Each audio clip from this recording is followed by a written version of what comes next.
করে প্রেশার দিই, এই জায়গাটা যদি প্রেশার দিই তাহলে কিন্তু 2 থেকে 3 সেকেন্ডের মধ্যেই কমে যাবে একদম। যতই হাঁচি হোক না কেন একদম কমে যাবে। এটা একদম সিক্রেট গুড মানে পয়েন্ট, অ্যালার্জির মানে একক প্রেশারের পয়েন্ট। এটা ট্রাই করে দেখতে পারো, এটাই বলা। হ্যাঁ, জিভটা বার করবো, দাঁতের ওপরে এখানটা প্রেশার দেবো, এইভাবে পুরো আঙুলে এইভাবে প্রেশার দেবো। এইভাবে প্রেশার দিলে প্রথমে হ্যাঁ এই যে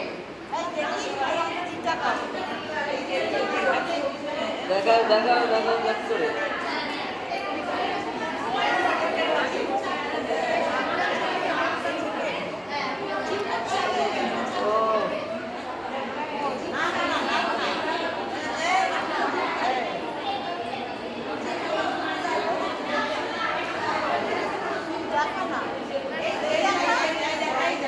হয়েছে। আচ্ছা ওম ওম ওম হয়েছে, সবাই বুঝতে পেরেছি, আমরা সবাই বুঝতে পেরেছি। কথা কম বোঝা হয়ে গেছে।